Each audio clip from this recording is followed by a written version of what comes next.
but I want to take us back to the report released where there's all this media talk about how the median income in America has risen by 5%, and that workers are experiencing unprecedented security and better pay and things of that nature. And everybody's kind of rushing to claim, the recovery is real, it's happening, your lives are getting better, when it's really just a huge, propaganda, basically like a propaganda campaign. When you look at economic data in particular, like it oscillates. So it'll go up, it'll go down. So it's not really useful for you to look at any one particular year and then try to create a narrative that's supposed to stretch across, various sectors, various places, and various points in time to have this narrative like it's working. So they took this 1 year, 2014 to 2015, I believe that was the years that they took to analyze in this particular study. And they made some claims that wages are doing better, people's lives are improving. But the narrative that they tried to make was that the recovery is real, and all of these people that are feeling bad or left out, or that are feeling that there is no recovery, that they're all just making it up, because here's data saying that there is a recovery and that the economic conditions for people really is getting better. So they want to take that 1 year and try to wipe out, 36 years of economic data. And that's incorrect. That's why it's flawed, right? So since 1979, real wages in this economy have been stagnant, or have fallen. The real incomes of households have been stagnant or fallen for 36 years. Inflation has gone up, 1-2%,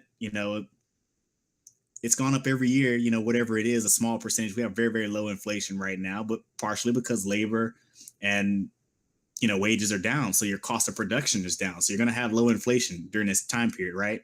But at the same time, wages are stagnant and falling, but we still have 1%, 0.8%, 1.2, sometimes 1.8% inflation. So slowly people's standards of living are actually eroding, so to speak.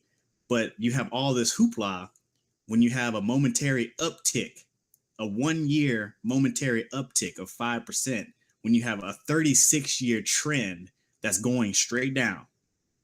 It's going straight down, but you have 1 year uptick of 5%, and there's all this hoopla and this huge, pop out the trumpets and everybody starts going in a parade and everything's hunky-dory, when really what they're doing is using this 1 year uptick to ignore 36 years of economic data. And if you want to get even more recent, just since 2007, most families are not seeing themselves having more money than they had in 2007. The wealth that was wiped out in the financial crisis has yet to be recovered from most American families. But this 1 year, this one uptick, everything's all right. It's all fine. What we are looking at is they're trying to resell, I'm going to kind of take it back to what my grandmother told me. They're selling you a wolf ticket, or trying to throw us in a trick bag.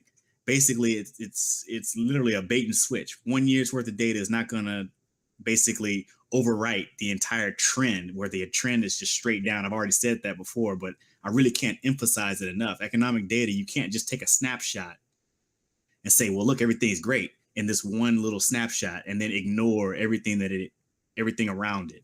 So that's all I really want to say about that. We already know that, poverty and food insecurity is on the rise. We already know that child poverty is on the rise. And we already know that, whether you're looking at the sale of durable goods and consumer items, those things are going down year after year after year, but everything's all right, because in one particular year, there was a 5% income. A 5% increase in the median income. So that's all I'm going to say about that. And we're going to turn the page to Mr. Obama.